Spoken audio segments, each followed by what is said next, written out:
Hello friends! Sa video ito, ating tatalakayin ang unang gagawin po ninyo sa pagtuturo ng pagbasa. Kung gusto niyo pong malaman kung paano, tatapusin mo po ang video ito. Sa unang araw ng pagtuturo niyo ng pagbasa, ang una niyo pong ipakilala ang titik na M. Pakilala niyo po kung ano yung pangalan at ano ang tunog nito. Ano po ba ang tunog ng titik M? Ang tunog nito ay Mas maganda kapag sinimulan niyo po ang iyong aralin sa pagkukwento upang ma-develop yung listening skills ng mga bata.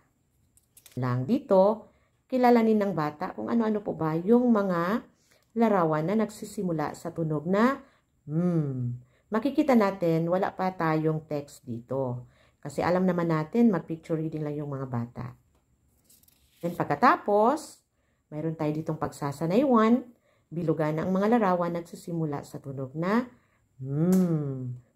Then, lagyan ng check ang titik na M upang mas lalo nilang makilala ang titik M. Then, sa huli, huwag naman natin kalimutang ituro sa mga bata ang wastong pagsulat ng titik M. At dito nagtatapos ang pagtatalakay natin sa unang aralin. Bukas, pag-aralan naman natin ang pangalawang aralin.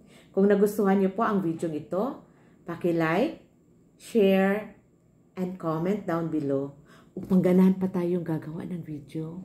Bye!